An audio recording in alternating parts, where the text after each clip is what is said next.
That's a lot of apple picking. I mean, That is. you know, by the time Christmas gets here, are you so sick of apples you never want to see another one? Yes.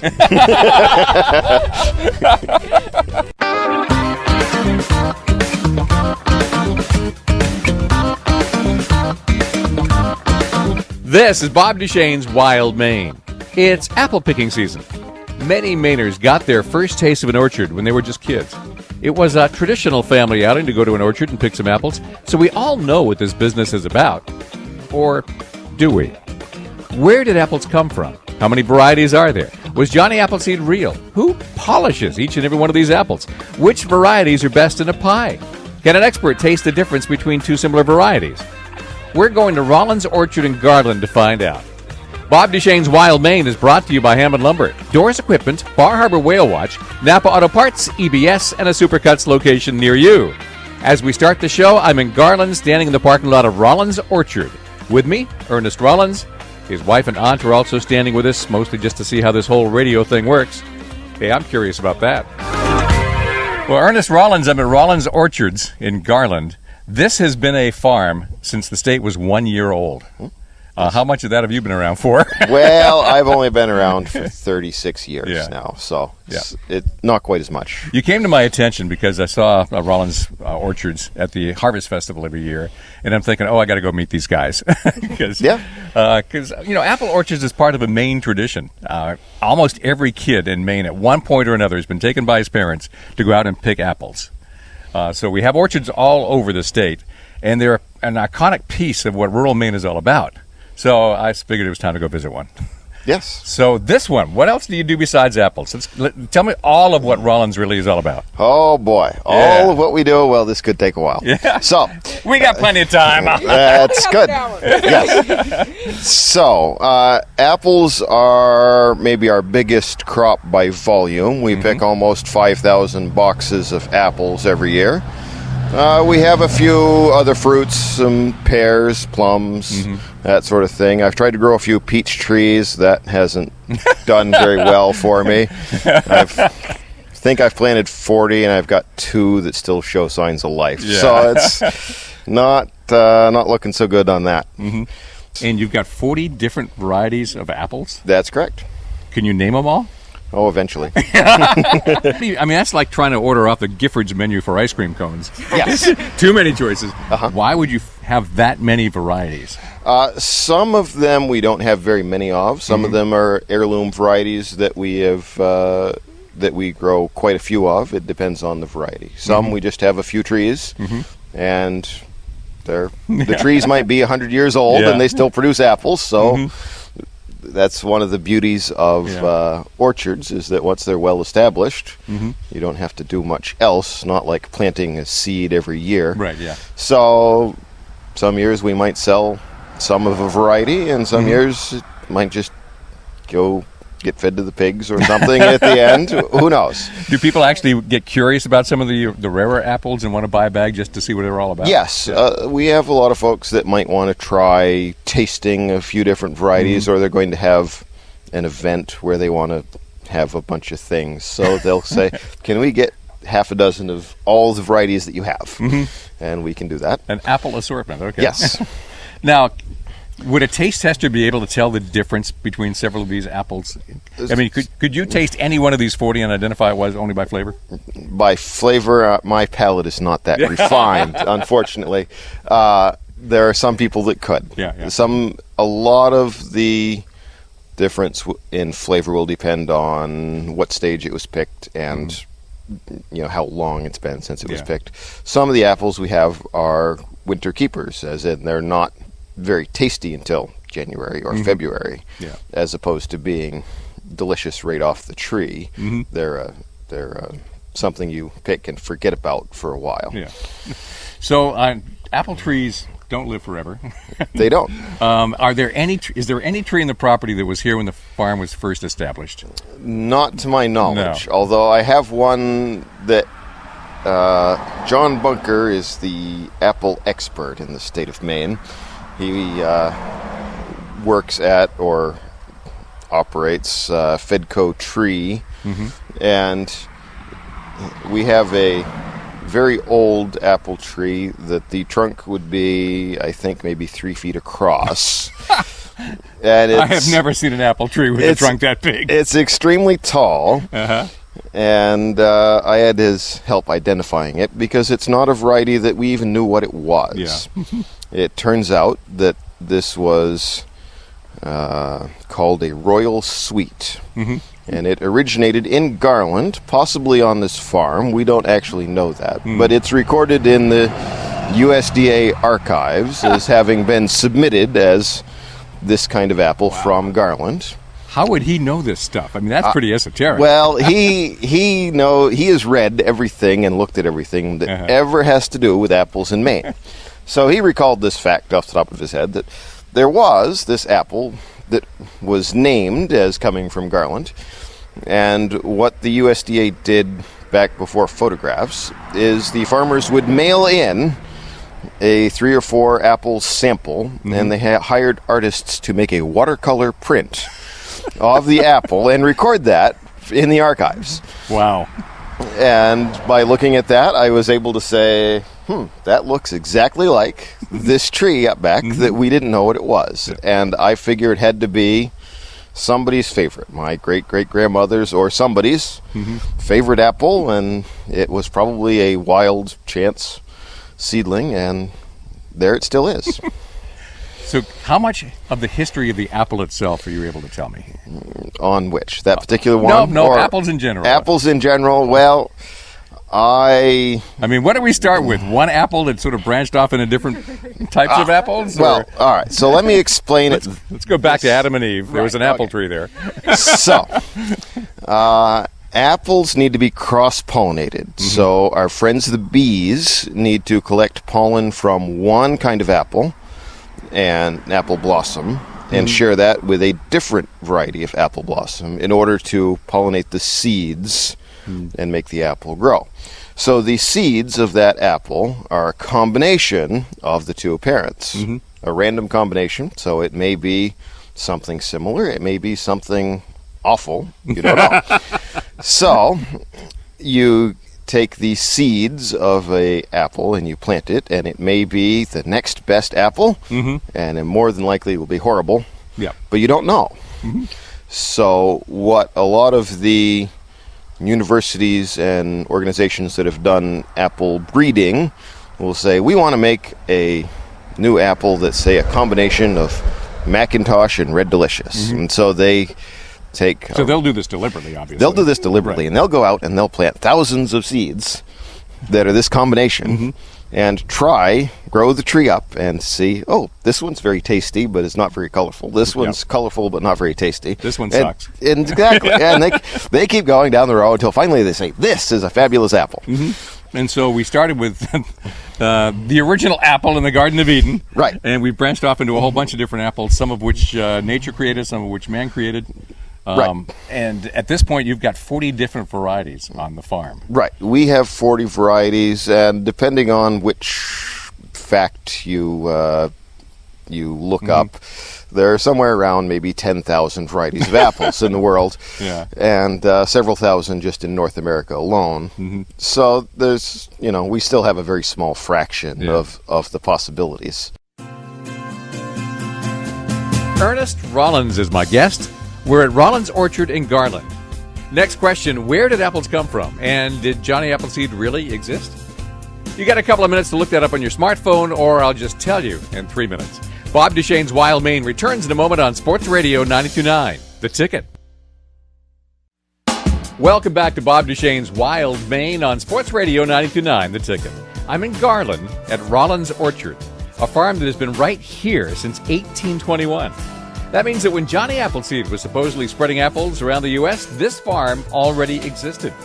John Chapin, a.k.a. Johnny Appleseed, would have been about 47 years old when this orchard started, and he almost certainly had nothing to do with it. He was a pioneering nurseryman who spread his craft mostly in the Midwest and parts of Ontario. He also did a little missionary work, but probably never came this way. Apples probably came into existence in Central Asia, and it is likely to have been one of the first fruits to ever be farmed. So apples spread across many civilizations, and eventually to the New World. Ernest Rollins is explaining it all to me. what some theories are about apples coming to Maine is that on the sailing ships, that sailors would, of course, bring apples along, and so the cores would get tossed out in various places, and so the wild apples would have spread from there. That's the best theory that I've heard about apples coming to Maine. And of course, what the early settlers would have done is planted some of the seeds to grow seedling trees, and then gotten a graft or a piece of scion wood from a variety they liked, and you graft that onto a new rootstock that you don't know what it is, and that way you have a whole row that's all the same. They all originated from this tree, so we call this a Macintosh tree. And we take clippings of all the limbs and graft them onto 100 other trees, and there you go. You have 100 Macintosh trees instead of just one. Okay.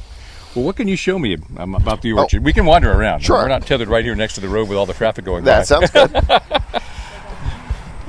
All right, what's this tree? It's an apple So tree. this first tree is a Wolf River apple tree, very highly sought after by some people in the fall. It is an heirloom apple that is noted for its large size. You'll compare that to some of the other apples in a minute. Yeah. But these are already quite good size, and they're not ready to pick yet. But they're getting close. They're getting closer. They're getting very good color. This row of trees right here, there was a second row next to them when they widened the road back a long time ago. They had to cut down. But we typically say that these trees are well over 100 years old in this row. And this tree is showing its age. One of the bigger limbs snapped off in the wind the other day. So, of course, it is heavily loaded with apples this year, and that happens. I get distracted easily. There's a common yellowthroat warbler wandering around inside the tree. Yes. It's always nice to see birds' nests in the trees when we're picking. Of course, by that point, there usually isn't any young birds or eggs left, but it's always nice to see that we're providing a good habitat for them. So back to Wolf River. I went on your website, and this is actually a featured apple. It is. So it really is kind of an important apple for apple growers. Well, maybe not for a lot of apple growers around, but for this apple grower. Yes. We have a lot of customers that look for it in particular because it's a very sought after for pies. It's a little bit on the drier side. It's not a really juicy apple. And so that means in your pie it doesn't overflow and make a mess in the bottom of your oven. And it also holds its shape a little bit better than some. Not a apple that takes hours and hours and hours to cook and be soft, but it's like a Granny Smith. Right. But it doesn't turn completely to applesauce like a Macintosh. So it's a very good apple for pies. And since a lot of the folks have used it for many years, that they'd be lost if they had to make a pie out of something else. Yeah. Well, I'm pretty stupid about this stuff. So it never even occurred to me that you need to pick your apples carefully when you're baking a pie. You get one that's too firm and you burn the crust. You get one that's too soft, it's all mushed, you don't hold their shape. Exactly. So some apples are better than others for certain purposes. Let's say making a pie. Exactly. So Wolf River is very good. What else is good? For pies, Wolf River is the first one I'll recommend. My second recommendation is Cortland, which is very similar, a little bit more flavorful. Other folks have other recommendations. Here, we'll ask my wife. What's your favorite apple for pie? Come on. Come on. Take this. I use whatever is available. Usually, because Ernest likes the Cortland, I'll use the Cortland. But later on in the fall, I like the Northern Spies when they come in, and they're a very good pie apple as well. Joan, come on over. Joan. How wrong are they? My aunt is a better cook than I am, so I always defer to her opinion. Okay, best apples for baking a pie. My husband would say there is no bad apple pie. No matter what apple you use, they're all good. But I often will mix Macs and Cortlands in a pie because the Cortlands hold up a little better, but the Macs give it a little sweeter flavor, and so therefore I don't need to use as much sugar. But I grew up, my mother always made her pies and everything with Max, and that's still my favorite. I just slice them a little thicker so that they don't cook up quite as much in the pie. Another strategy. I mean, are any of these pies going to win a baking contest at the Dover Foxcroft Fair? Scottish Fair? Possibly. Do you have some pie bakers who are so important to you that you set aside the best apples for them? We have a few regular customers, yes. Now the dirty little secret about pie baking contests. Piscataquis County Fair. One of the other apples that comes very late in the season is a milding, which is very juicy for pies, which some people prefer, but it holds its shape. I don't grow as many of those as I'd like, so I don't advertise them quite as heavily. I've planted a few younger trees of those, but they're an apple that I think would be more popular if I could grow enough of them. Yeah. But you grow, how many acres of apples do you grow altogether? We have somewhere around 20 acres of old orchard, and in the last few years I've planted almost 4 acres of young trees that might produce sometime in 8 or 10 years or so. That's a lot of apple picking. I mean, that is. You know, by the time Christmas gets here, are you so sick of apples you never want to see another one? Yes.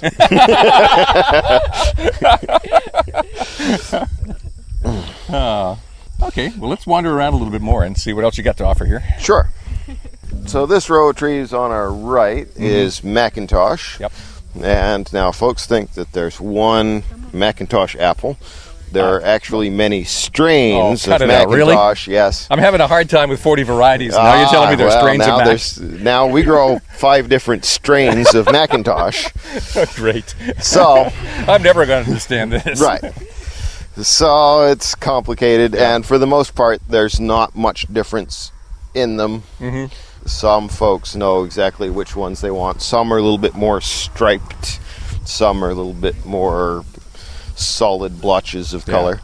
So now we're walking amongst a whole bunch of different trees. The apples are of different sizes. Do you know just by looking at the tree what kind of tree it is? Or 99% of the time. Every once in a while I have to go look at your map. Well, I don't have a map, but every once in a while I have to get turned around and say, all right, if I come from a different direction. Right. For instance, we're standing next to 2 trees right now. This one is still all golden.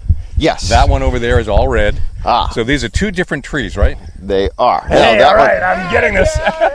Now, that big one there, that's a Wolf River again. Okay. All right. This one here is a green apple that we call an autumn sweet. It's a fairly good apple. It's a little bit earlier than a Macintosh. This is one that I sometimes recommend for pies before some of the later ones are ready. Let me stop it right there. These golden apples are drooping off every branch, including the low ones. The red apples in the Macintosh right next to it are not hanging from the lower branches. It turns out that's all because of the question I'm about to ask. Are deer a pest? I'm at Rollins Orchard in Garland. This is Bob Duchesne's Wild Maine on Sports Radio 92.9. The Ticket. This is Bob Duchesne's Wild Maine. Saturday mornings at 9, Sunday mornings at 8 on Sports Radio 92.9. The Ticket. Almost without exception, every Mainer has been to an apple orchard, often as a family outing when we were all kids. For one brief moment in autumn, we know what an orchard is all about. But what about the rest of the year?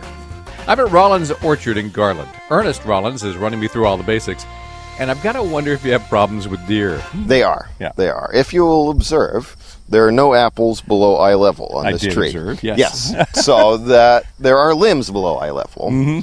And so there would be apples, but I believe that the deer travel this row especially. Yeah. So some places they're more of a problem than others. Well, I think what's curious is they chose some apples and not others, because there's plenty of low apples on this one here, on the yellow one.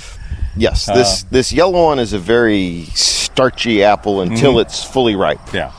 And a Macintosh has a better flavor when it's green. Yeah. Which is why a lot of folks like the hard green Macs that aren't ripe and eat them with the salt shaker. So a deer would come along, take a bite of that, and go, and go over to the Macs. Exactly. I got it. Exactly. Okay. I mean, do you do anything to shoo the deer out of here? Well, get a dog or? I should, I suppose. Yeah. On the younger trees, we put a fence up to keep the deer out so that the youngest trees get a chance to get started.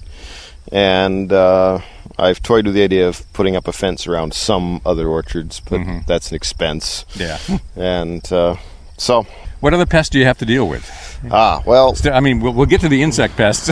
Sure. But bigger critters are... Bigger critters... really bother you? Bears? Bears... Turkeys. Yeah, the first few years of wild turkeys were a challenge. Yeah.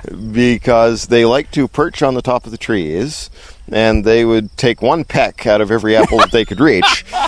Not enough to eat it, not enough to knock it off, but it was still there. Yes. Yeah. So we were picking a lot of apples and then having to discard them because bird damage we can't obviously put in cider. I wouldn't want that. And so we had a lot of wasted apples for a few years.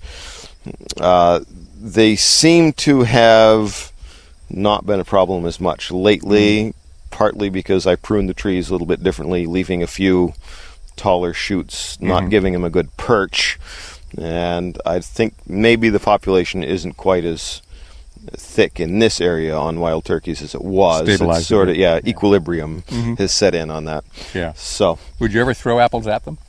well, I never got close enough to, but I had a lot of folks that always wanted to come hunt in our orchard. Oh, I would think. Yes. Yeah. Not very successfully, but some are, but it's the openness of the orchard gives the turkeys as much advantage as the hunters. Yeah. So it seems to balance out. And I don't know how the turkeys do it, but they can tell the difference between someone who's wandering around out here for apples and somebody who's going to shoot them. Yes, they have this knowledge. You think that they're not that smart, but actually they're pretty cagey. Yes. Okay, so this is the apple picking part where people can come in, and that season goes till almost October in most years? This year probably go until maybe the first weekend in October, maybe a bit later. The weather plays a big part of that, and my crystal ball doesn't work as well on weather as I'd like. And yet last year was just awesome everywhere, if I remember correctly. We had a really good crop last year. Yep. It was everywhere. I mean, I would just find wild apples out in the woods, and the crop was just enormous last year. I guess maybe that long winter, and then when spring finally got here, the apples woke up and say, yippee! That's not necessarily good for us that try to sell apples for a living when all the wild apple trees are loaded. But we take what we get. Yeah. I mean, a lot of Mainers get their apples because their neighbor grows some and then leaves them on their porch in the dark at night. Kind of like zucchini. Yeah, like zucchini, exactly. I mean, Mainers don't lock their cars because of fears about somebody breaking in. They lock their cars because they don't want zucchini and apples left in the passenger seat. Exactly. And yet these are obviously well-tended apples, and these are commercial grade, so people would come in and know that they're going to be in good shape, a good crop. What do you have to do to make a good apple? How do you improve on Mother Nature here? All right. To make a good apple, you need to take care of the tree. So that means early in the winter, like sometime middle of January or so, we go out and we start pruning. So we prune out the dead wood and any limbs that are broken and that sort of thing. And we try to open up the tree so that sunlight can get in, and because most apples turn red from sunlight, so that you don't want them in the shade. So you have to sort of cut these openings in the tree to let sun in. And part of that, we also want to make the tree easier to pick. So we try to shape it so we can set a ladder into it and harvest the apples without fighting with the tree so much. So that's part of our thought process there. Yeah. What do you have to fight insects over? Insects are, for us, the insects are the biggest problem around blossom. So we do use a few insecticides early in the spring, and we try to time that properly. The University of Maine Cooperative Extension has a specialist that puts out a newsletter every week on apples for us. He does all the degree day calculations and the weather keeping track of, and of course it's not specifically for Garland, right? But he does a good analysis for the whole state, and it gives us that, along with more modern computer modeling, gives us a good idea of when certain insects are going to become a problem, so that we can monitor for them. And if they show up, we can deal with them, and some years they don't. It depends on the way it goes. And most of that really takes place before the apple's ever on the tree. Right. If you get ahead of the problem, you don't have to chase it later on. Don't have to chase it through the whole season. Now, when you find that apples that have been affected by, let's say, the scab or any other infestation of any kind, are those apples still good for applesauce and for cider, or are they just discarded? Well, Go to the pigs. there's a grading process that we go through, and some, depends on how much damage. We sell the highest quality grade are called fancy apples. Those are usually the reddest and the unblemished ones. We sell a utility grade, which are the seconds, which are less color or maybe odd shape, maybe a small blemish that doesn't otherwise affect the quality of the apple, just the appearance. And those are good for applesauce and whatnot. Some of the ones that are a little bit worse than that will make into cider, but I still like to use good quality apples for cider because folks know that we have good cider, and in order to make good cider, it has to be a good apple. You can't start with bad apples and end up with good cider. It just doesn't work. So there's a human lesson in life there, too. Yes. Yes, definitely. That sounded a little judgmental, didn't it? And so I do keep a few pigs to feed the waste apples to, and do the pigs love them? They do. The pigs jump up and down with joy when they see you coming with a bushel of apples? They squeal. Oh, yes, they have. Oh boy, apples! Yes, maybe we can go feed them a little bit. You can get that on tape. Yeah, there we go. Yeah. Get the yoink of approval. Yes. We'll take a break. The pigs are just across the street, and we'll get there long before you do. So we'll wait over there for you in about 3 minutes. I do wonder, 20 acres of apples, thousands and thousands of bushels. How does Rollins Orchard in Garland market all of these? I know what I think is the answer, and in a moment, Ernest Rollins will tell me I'm dead wrong. Stand by. This is Bob Duchesne's Wild Maine on Sports Radio 92.9, The Ticket. This is Bob Duchesne's Wild Maine on Sports Radio 92.9, The Ticket. It's a show about outdoor fun and adventure in Maine. Now, I'm the oldest of 7. I'll never forget what it was like when my family piled everyone into the station wagon. Remember station wagons? And we went to visit the apple orchard in the fall. Mainers did it long before station wagons, and they're still doing it in minivans. Is that enough to sell all the apples? Ernest Rollins has to market all this, so that's the key question. You've got 20 acres of apples. Yes. How do you market? How do you sell all this? You go to farmers markets. I see you at the Harvest Festival, but yes, it's going to be a lot more than that. Actually, it's not. We sell. Wrong again, Bob. People are amazed, but we sell almost all of our apples directly to the customer, either here at our farm in Garland, where we're open year-round. Apples don't quite last year-round, but we're always here, and people have found out that they can always come and get something for apples, except for middle of June and July and whatnot. Yeah. And, of course, the farmers markets that we go to, we do one in Bangor on Ohio Street on Wednesday afternoons every week. That even goes every other week during the winter. That's at the Green Shawl there on Ohio Street. And we also do supply a few of the local grocery stores with bags of apples. So that's not quite wholesale in that we're selling a trailer truckload of apples to somebody else. We're putting them up in bags with our own name on it. Grocery stores, are you talking the big chains or small? The smaller independents. Smaller groceries, yeah. Which there aren't as many of as there used to be. Right. How many pigs are in here? Just the 2, or is there more back there? I got 5 in this pen. Oh, there they are. Okay. So even the cows are wondering, when is it our turn?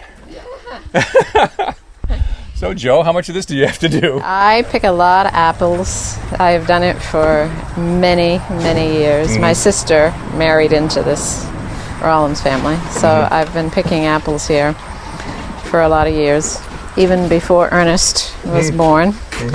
And so I pick apples, and I also work in the apple barn, putting apples up, selling apples. I take care of the hens. So after a summer of this, don't you just want to go to Florida for the winter? I wouldn't mind going to Florida for the winter, but I think we're tied here. Yeah. Well, you know, agriculture is of any kind is a beautiful occupation, but boy, are you tied to your land. Yes. You can't really wander around. Especially with milking cows. They have to be milked twice a day, whether I'm ready to or not. Yeah. So I'm fortunate to have a few folks that I can hire that can do some of that, but still, if one of them calls in sick, well, guess who gets to do it? Oops, they're starting to squeal. Hey, Give me the squeal. Go on, fight over the Come on. Fight. Yep. No squeal. Too content today, I guess. So what other products do you now produce? Because you're not going to the Harvest Festival just to sell apples, are you? Well, a few years ago, we started making maple syrup. We'd always done a little bit, for our own use. And a few years ago, I went and tapped 8 trees one year, and that was a really good year, and it quickly overwhelmed my little stove in the driveway approach that we'd always used. Right, yeah. And so I opened an Uncle Henry's and got myself into trouble. And there was a gentleman up in Aroostook County that was selling a bunch of maple equipment for a reasonable price.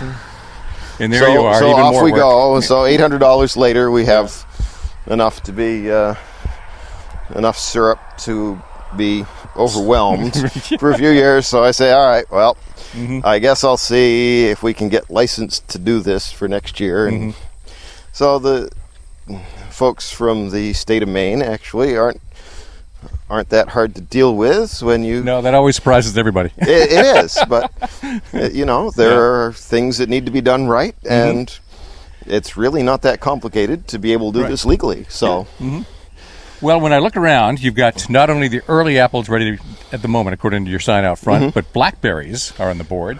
they are. Now, this is the last few days for blackberries, so that's about the end of that. Yeah. And we also grow quite a few vegetables. That's very good for the farmers markets, being able to pick something in the morning and sell it to a customer that afternoon, and they can have it for dinner that night. And that's something that I've always enjoyed being able to do, is have that direct connection, is that they can have something that was harvested that day on their plate. I'm on a mission from God. One of the things that really bothers me is when I go into a supermarket, one of the big chain supermarkets, and there's asparagus from Peru.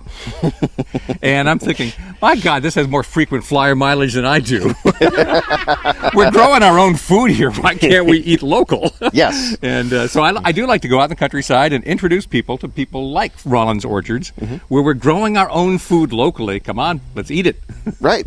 So you make dairy products as well. What do you offer nowadays? And it seems like you're expanding. Well, yeah. Because you never seem to contract. You never get out of any business. I haven't yet. I might. You just keep making more work for yourself. Yes. My wife is nodding at that. So dairy products. Dairy products, yes. Well, we bottle milk, and if people don't buy all that milk, then I try to do something else with it rather than just feed it to the pigs. And so that means that we make butter, which is usually a big seller, and then we have this skim milk left over for making butter. So I make a low-fat Greek yogurt that is very popular. We could even let you sample some live on the radio here. Ooh. That's actually one of the things that's good for me that I like. Sure. And we can we make a cottage cheese, which is very good. Yep.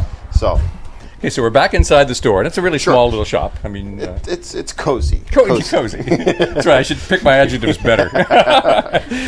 Sure. So quaint is right out. Well, but really, this is just a little farm store. It is, and this is a barn that was probably, I'm going to say this barn was built in the early 1800s, and we've got one corner of it here that we keep as our retail store, which is open all the time. Yep. And that's worked quite well. So I'm seeing syrup, I'm seeing apples, I'm seeing squash, zucchini, Cucumbers. Yep. You notice I stayed away from the cucumbers? Yes. Then in the dairy case behind us, we've got your milk, grade A. Yes. Whole milk and 2%, which we also do. I also do some flavored milk some of the time. So this week's flavor is maple. Sometimes I do. Sometimes I do chocolate. Maple milk. Maple milk. Never even occurred to me as a possibility. You can take chocolate syrup and put it in milk. So why can't you take maple syrup and put it in milk? So we do that. It works quite well. We do chocolate some of the time. sometimes it sells. Sometimes I'm forced to drink it, unfortunately. So that it's a cost to doing business here is having to dispose of something that doesn't sell. Yeah. Well, what have you experimented with where you took a taste and said, "Ah, beer flavored milk right out"? Huh? I've tried. I've tried a few cheese recipes, and it's harder than it looks sometimes. So some of that's like either I didn't do something right, or that isn't something I want. One or the other. You never know till you try. So you've certainly fought off the urge to make your own ice cream. That's probably good. Well, that's something I've contemplated, but I haven't done it yet. You're going to work yourself into an early grave. Well, yes. There's a certain cost to get equipment in doing ice cream, and I've looked at it and I've said, maybe someday. So the inspiration for me coming out here happened 2 years in a row at the Harvest Festival. So the Harvest Festival it's not really a secret because everybody knows about it and everybody goes. Right. But what a godsend it was to the area. That has been very... beneficial? Yes, it's been a lot of fun, and I was surprised at how many people wanted to come to something like that, and that's sometimes that gives me courage to carry on when I get a little bit discouraged, is how many people that we're serving in this business. So. Well, I think that's one of the things that intrigues me is people go to that and they buy local. I buy leg of lamb, and I put it in the freezer. I buy sausages that I put in the freezer, all made locally. And then the rest of the year, I don't even know where to go get that stuff if those dealers weren't anywhere close to me. One of the big issues that I think orchards and slaughterhouses is letting people know that these products are available locally and where. Right. And that all comes down to advertising, which radio has always been good for advertising. Bet you're loving this free show. This is good. Connecting with customers can be a challenge because we have plenty of stuff to sell, and letting them know where they can get it and when and what exactly we have this week is always there's a communication gap. Okay, so we've spent nearly an hour here. Oh boy, what did I miss? Oh, you missed a lot. Yeah. All right. Oh jeez. So we'll go this way. Okay. We'll follow the apples from the orchard where we just were through their journey. We're at Rollins Orchard in Garland. This hillside Garden of Eden became a farm 1 year after Maine became a state, 1821. People who wore coonskin caps used to come here. Ernest Rollins is showing me around. We'll take a break, then follow some apples from the tree to you. When Bob Duchesne's Wild Maine resumes in a moment, this is Sports Radio 92.9, The Ticket.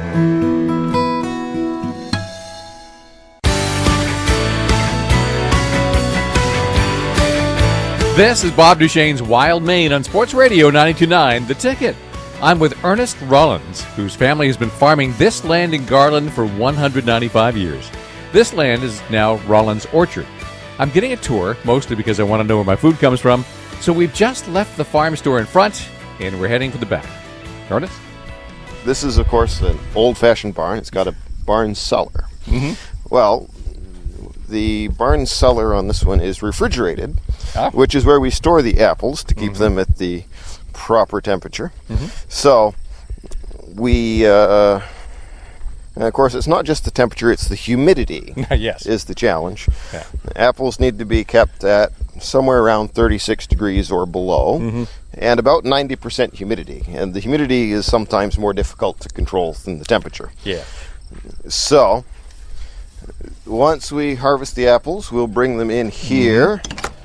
Into the basement. Into the basement. Which is, in fact, cool and humid. You can see that it's very chilly. You can almost see your breath in here. I can see my breath. Not quite, but just about.